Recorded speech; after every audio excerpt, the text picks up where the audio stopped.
Está começando mais uma edição do Newslink Sports, onde você fica por dentro de tudo que acontece no segmento esportivo. Meu nome é Daniel Simonetti e hoje eu estou acompanhado aqui dos meus amigos e estudantes de jornalismo. Eu sou Victor. Eu sou Lucas.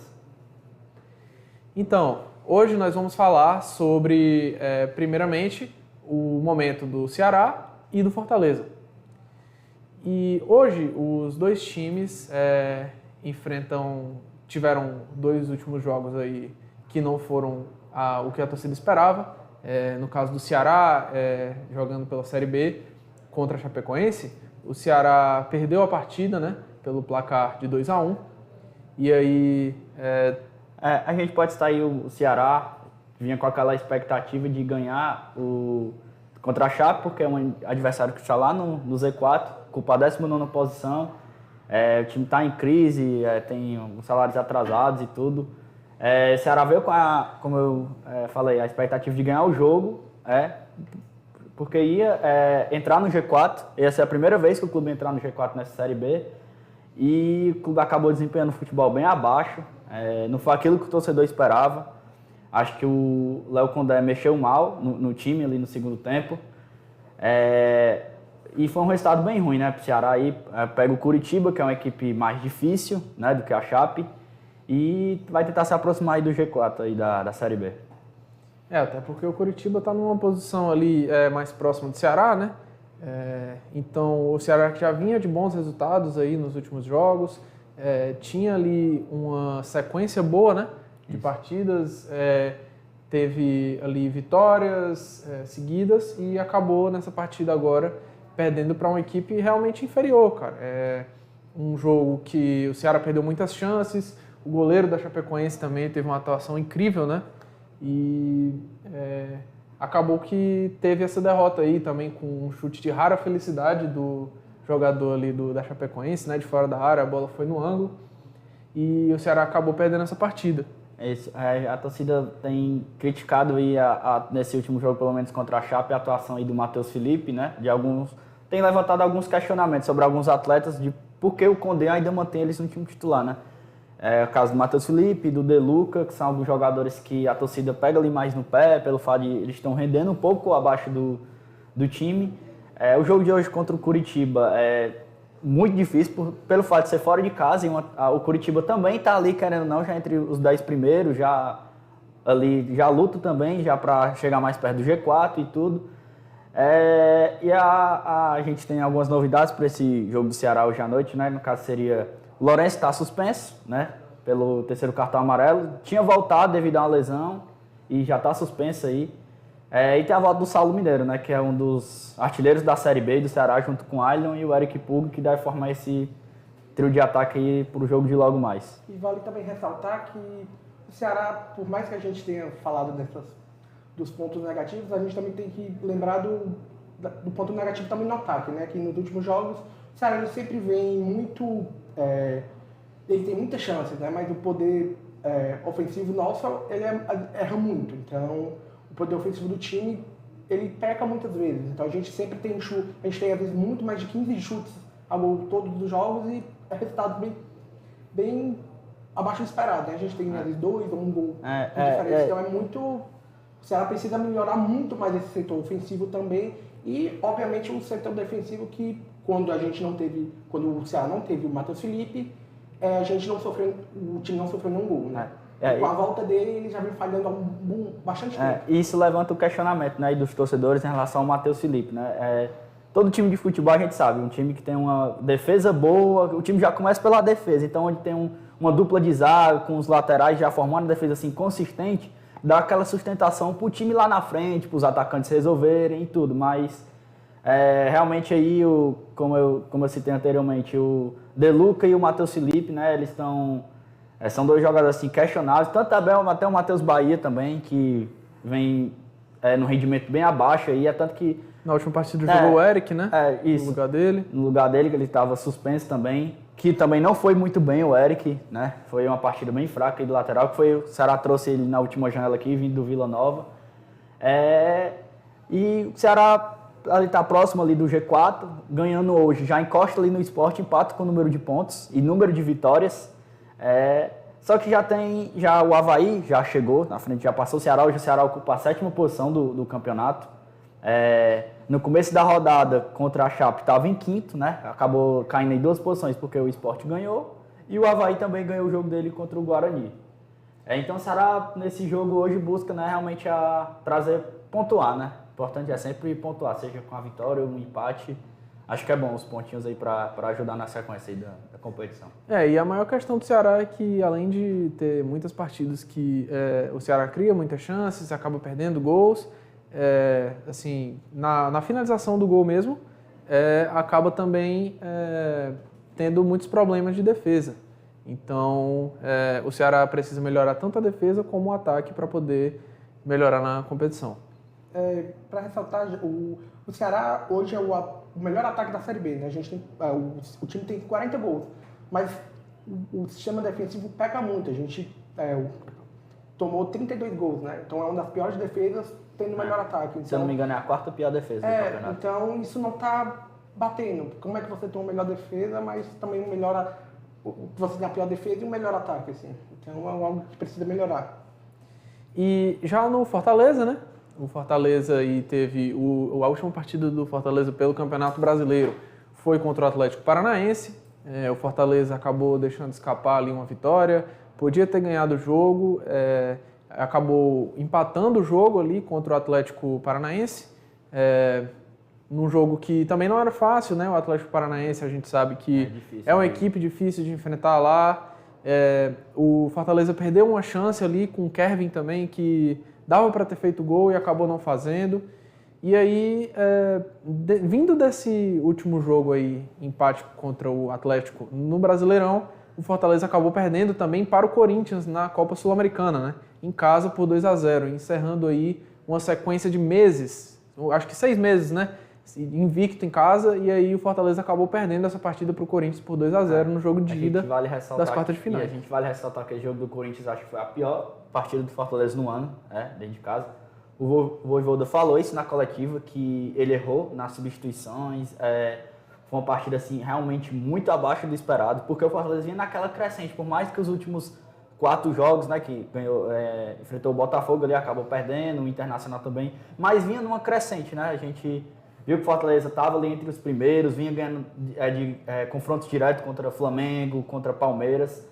Aí nesses últimos 4 jogos deu essa caída e tentou mudar o foco, né, ali para a Sul-Americana, até porque o time terminou em primeiro na competição, na primeira fase, ganhou do Boca Juniors aqui, empatou lá na La Bombonera, terminou a primeira fase com 13 pontos da Sul e logo em seguida ali o Boca, que é o segundo.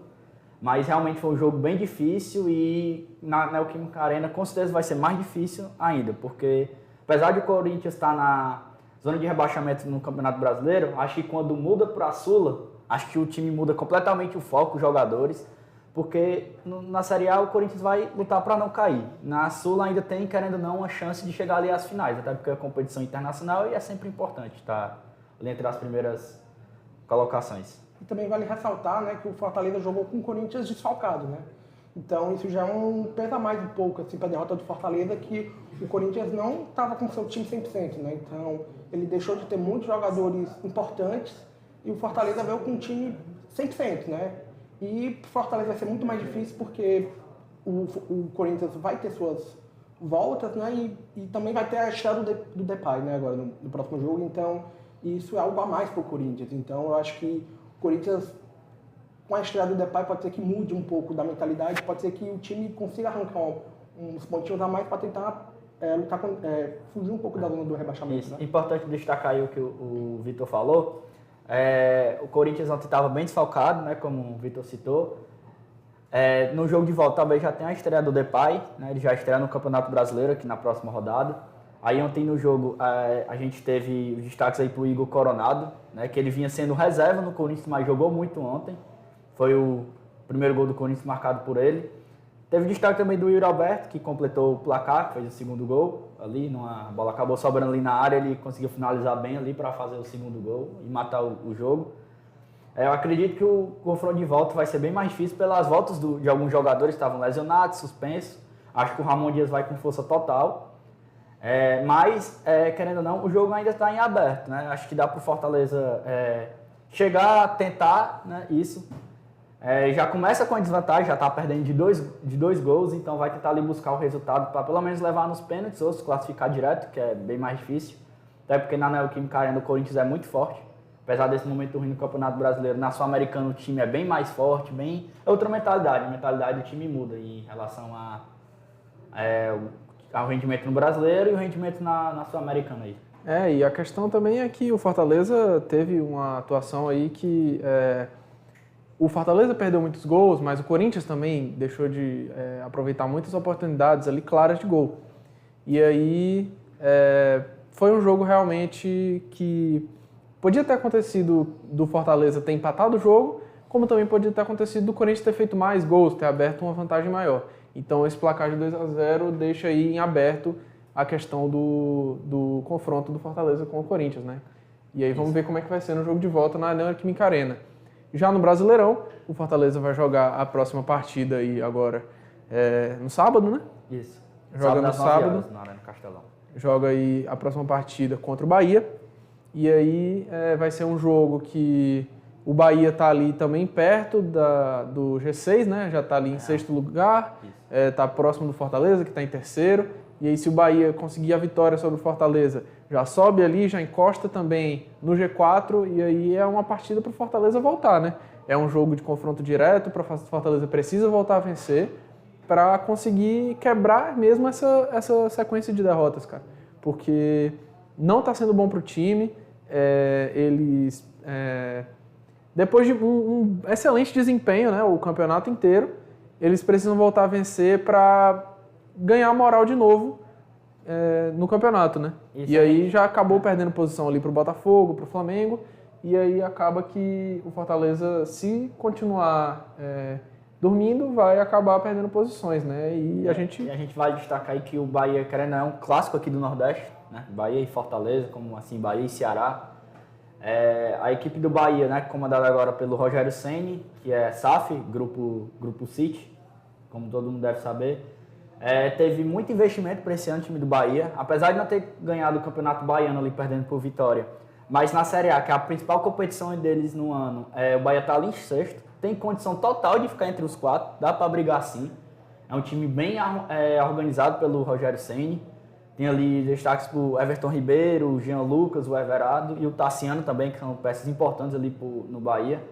E realmente é um jogo bem difícil, que o Bahia ganhando vai chegar aos 45 pontos, fica 4 do Fortaleza, que é muito pouco no campeonato. A gente sabe que com uma vitória o time pode subir várias posições, assim como também uma derrota o time pode perder várias posições. Então realmente um jogo bastante difícil aí para o tricolor do PC aí na Arena Castelão no sábado. E vale lembrar também que o próprio Bahia também tem um grande investimento, ele acabou de vir de uma vitória contra o Atlético Mineiro por 3-0 dentro de casa, né? Que é outra equipe que investe bastante, ou seja, a gente mostra que o Bahia ele vem sempre focado, né? Ainda mais que ele vai estar mais descansado que o próprio Fortaleza, né? Que jogou agora no meio de semana, então o Bahia tem essa vantagem ou não de estar descansado. Agora vamos para um rápido intervalo. Fique com o Radar Esportivo do Newslink Sports.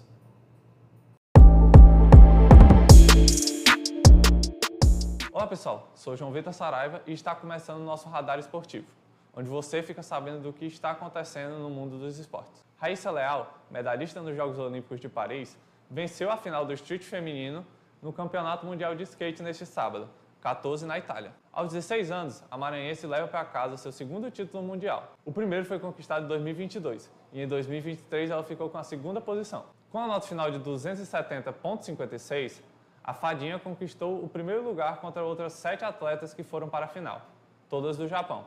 O UFC entregou tudo que prometeu, consagrando novos campeões na noite deste sábado, 14, na Sphere Arena, em Las Vegas. Merab Dvalishvili venceu Sean O'Malley no peso galo e conquistou o cinturão. Já no feminino, Valentina Shevchenko recuperou seu título peso mosca, vencendo Alexa Grasso por decisão unânime. Partindo para as quadras, na Copa do Mundo de Futsal realizada no Azerbaijão, o Brasil conquistou sua segunda vitória na competição e mantém o 100% de aproveitamento. A seleção venceu as 2 primeiras partidas contra Cuba e Croácia, pelos placares de 10-0 e 8-1. O próximo confronto será no dia 20, contra a Tailândia. A Copa do Mundo de Futsal está sendo transmitida pelo Sport TV, na TV fechada, e pela Cazé TV no YouTube. A segunda semana da NFL, Liga de Futebol Americano, começou pegando fogo. Na quinta, os Dolphins foram derrotados pelo Buffalo Bills em um jogo marcado pela atuação desastrosa do quarterback Tua Tagovailoa, que foi interceptado 3 vezes no jogo e acabou saindo machucado, com uma concussão. Tua ficará longe dos gramados por 4 semanas. O domingo ficou marcado pelas zebras. Em Dallas, os Cowboys receberam os Saints, porém o time da casa foi atropelado em um jogo de 44-19. O destaque foi o running back Alvin Kamara, que garantiu 3 dos 4 touchdowns no primeiro quarto. Em um jogo cheio de emoção e história, os Chiefs e Bengals se enfrentaram no Arrowhead Stadium, estádio que foi renomeado pelos adversários de Burrowhead, em referência ao histórico de vitórias de Joe Burrow. O time de Cincinnati acabou sendo superado por Patrick Mahomes e companhia. O final foi marcado por um lance duvidoso, assinalado pela arbitragem, que não agradou os jogadores dos Bengals. O jogo terminou apertado pelo placar de 26-25. Nesta segunda-feira, 16, o Philadelphia Eagles recebeu o Atlanta Falcons em casa.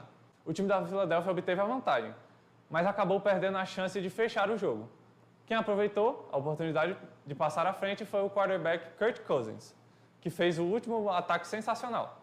Nos últimos 36 segundos, Cousins achou Drake London livre na endzone para marcar o touchdown, fechando o jogo para os Falcons e assim terminando a segunda rodada do campeonato. Você pode acompanhar os jogos da NFL pela Rede TV na TV aberta, ESPN na TV fechada e Disney Plus nos streamings.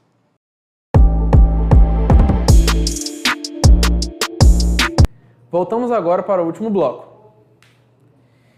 E agora vamos falar de campeonatos internacionais, né? Na Libertadores, a gente tem aí o jogo Botafogo e São Paulo, né? Isso.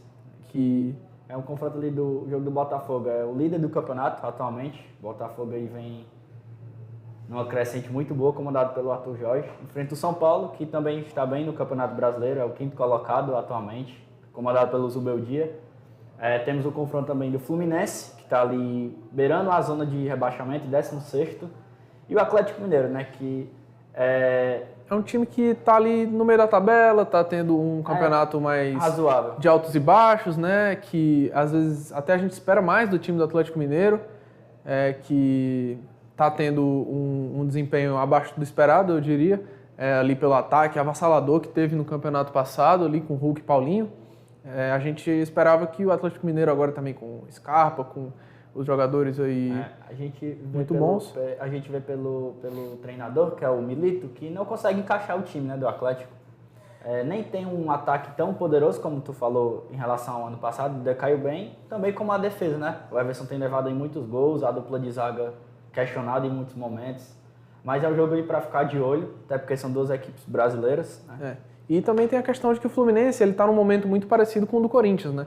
Que é um time, assim, um momento diferente, né? Até porque tudo bem que os dois estão ali mais embaixo, mas o Corinthians já havia indícios de que o Corinthians acabaria tendo um desempenho mais abaixo, por não estar tão bem, por exemplo, na temporada passada. Agora o Fluminense ganhou a Libertadores do ano passado, né? Foi um time que foi campeão ali e manteve basicamente a mesma base de jogadores e ainda trouxe ali o Thiago Silva, né? Que é foi um dos melhores zagueiros aí dos últimos anos, aí das últimas décadas, né? O Thiago Silva é referência aí, jogador de seleção brasileira, um dos melhores zagueiros aí do mundo até algumas temporadas atrás. E aí o Fluminense trouxe o reforço do Thiago Silva e desandou completamente nessa temporada, né? Tá ali brigando para não cair no Campeonato Brasileiro, mas ainda está conseguindo se destacar na Libertadores e chegou às quartas. Então vai ser um confronto muito interessante aí o Fluminense contra o Atlético Mineiro. E a vinda do Thiago Silva foi um grande reforço para o Fluminense, porque, para quem não lembra, o Fluminense passou boa parte do campeonato, assim, começo do campeonato, na zona de rebaixamento.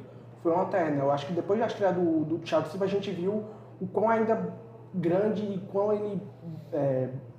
qualidade ele tem, então ele ajudou o time a sair de uma zona, por mais que ele esteja ali perto da zona, ele parou de ser uma lanterna e briga ali pelos lugares, mas o Fluminense voltou a jogar melhor do que antes. Porque nos primeiros jogos do Thiago Silva, né, o Fluminense que vinha de uma sequência horrível de jogos, muitas derrotas, não conseguia vencer, estava em último lugar, né, no campeonato.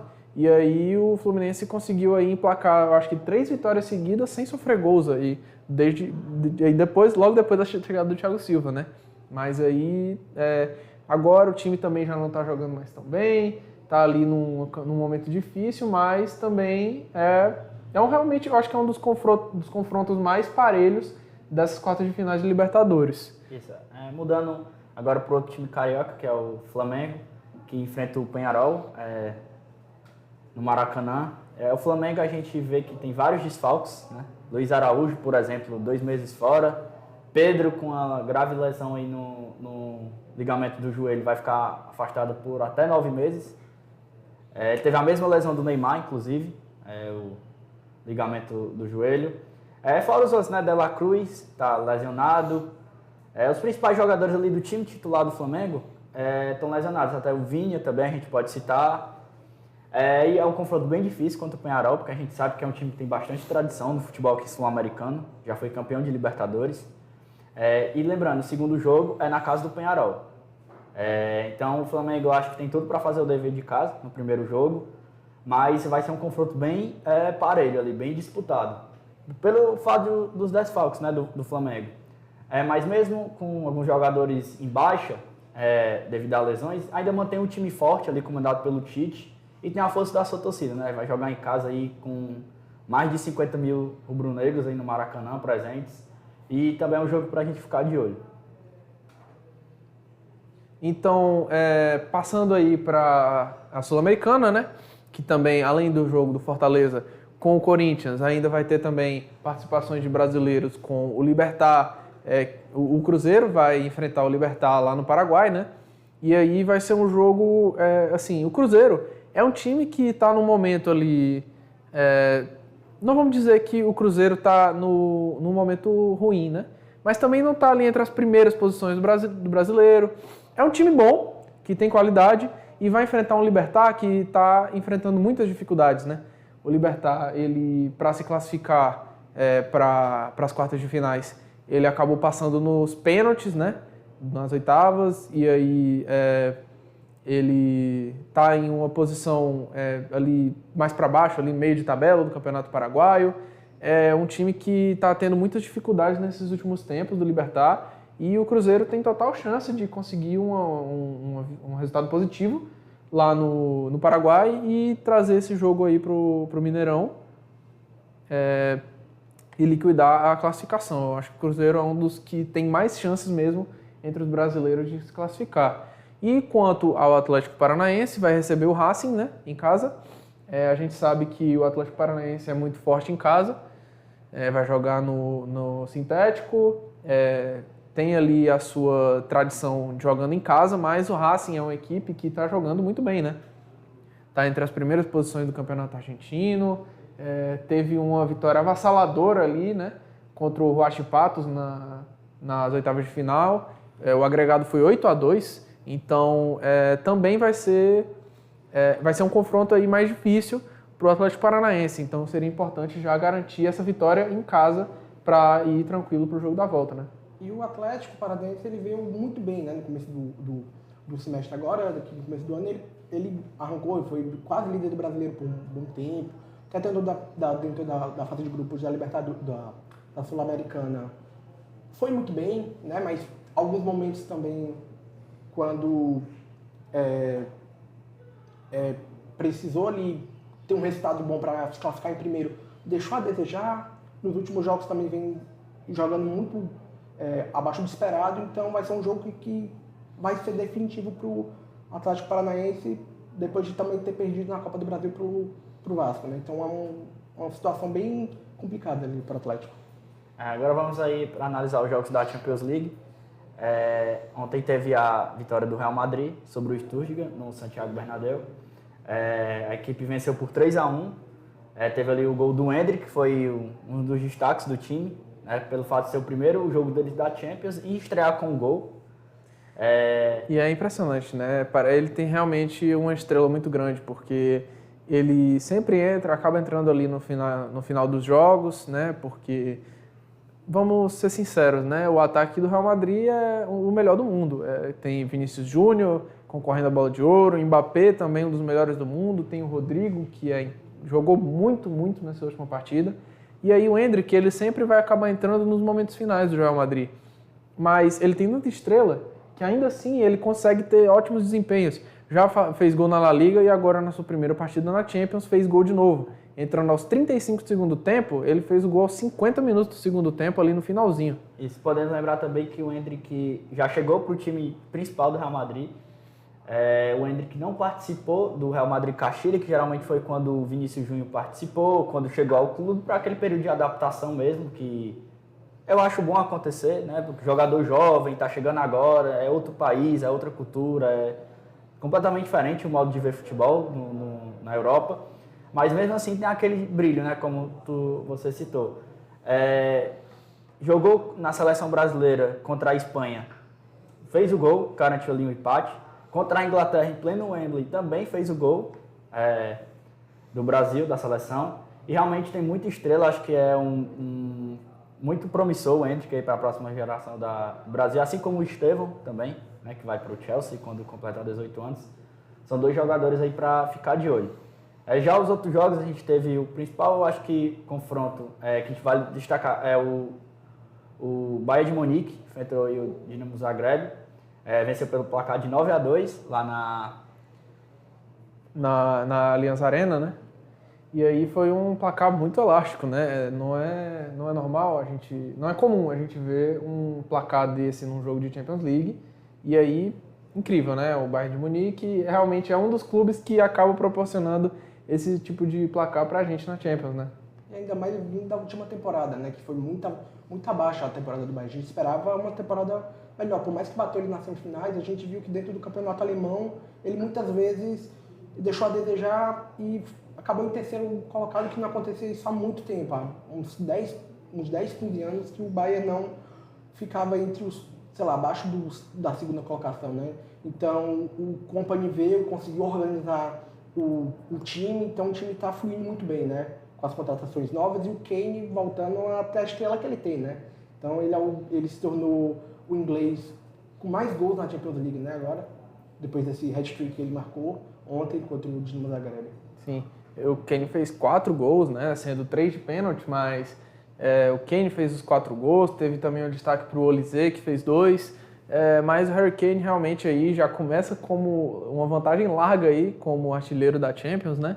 E o Harry Kane a gente já conhece, né, cara? Ele é um jogador que ele tem muito destaque, tanto pela Inglaterra como pelos clubes que ele passou, no Leicester, no Tottenham ou no Bayern de Munique. Ele sempre foi artilheiro, é um jogador que vive quebrando recordes e a única coisa que falta para ele realmente é um título de algum campeonato, né?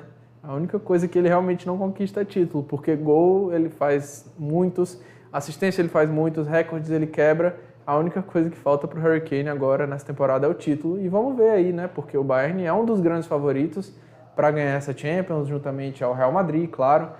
Também o Manchester City, que é um dos grandes times aí nessa temporada, que joga hoje.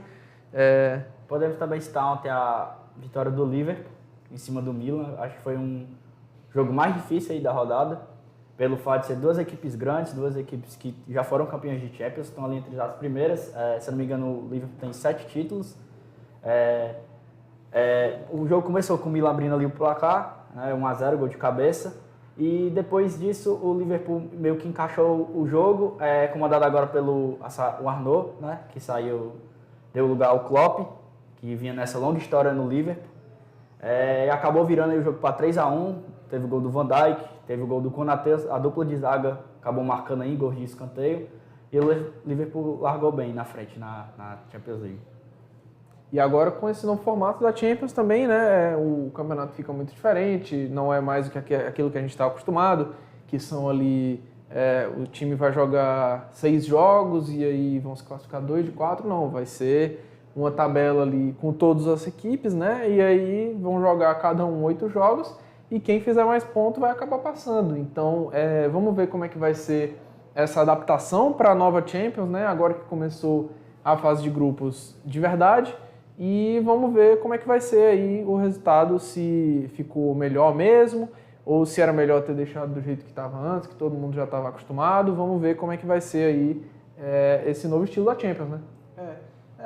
Falando desse novo estilo da Champions, a gente viu alguns jogadores reclamando, né, recentemente, por conta desse excesso de jogos, né, que a Europa não está tão acostumada quanto aqui a gente da América do Sul, né, principalmente o Brasil. A gente tem um calendário bem apertado. Eles normalmente tinham 2 semanas, agora a Champions League virou quase um brasileirão, né? Quase 38 times, então a gente tem um novo formato, tem acho que até o 8º, classificam para a 8ª, dali de 9º para 16º já vai para um playoff, então é toda uma mudança. Então é normal que também esteja um pouco desse receio, né, de alguns atletas. E aí acaba dando também espaço a alguns times que não teriam oportunidade de jogar, né? A Champions vão ter ali... como tem mais equipes, então mais equipes vão ter a oportunidade de mostrar seu futebol na Champions, né? E tem ali, como o esquema de classificação é muito difícil, muito complicado no começo de entender, muita gente acaba ficando meio confusa na hora da classificação, não sabe ali, o time agora perdendo as primeiras partidas, será que ainda tem chance de se classificar?